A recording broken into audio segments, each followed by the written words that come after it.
પર્યુષણના છઠ્ઠા દિવસે કલ્પસૂત્રના વ્યાખ્યાનમાં વિશેષ કરીને ઇન્દ્ર મહારાજા દ્વારા મેરુ મહોત્સવ, જેમાં પ્રભુનો 1,60,00,000 ઉત્તમ કળશો દ્વારા અભિષેક દેવો થકી થાય છે. પ્રભુનું નિશાળગમન, દીક્ષા મહોત્સવ, ઉપસર્ગોનું વર્ણન, કેવળ જ્ઞાન, ગણધરવાદ અને તીર્થ સ્થાપનાનું વર્ણન સાંભળવા મળે છે.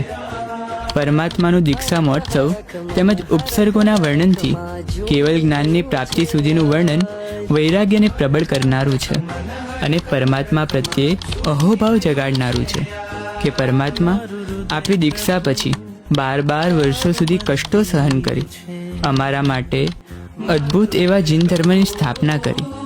આજના પાવન દિવસે પ્રભુને પ્રાર્થના કરતા કહીએ કે જેમ પ્રભુ આપનું શાસન પામી અનંત આત્માઓ મોક્ષે ગયા, એમ અમે પણ આપનું તરણ તારણ શાસન પામીને મોક્ષ માર્ગી બનીએ એવી શક્તિ આપજો.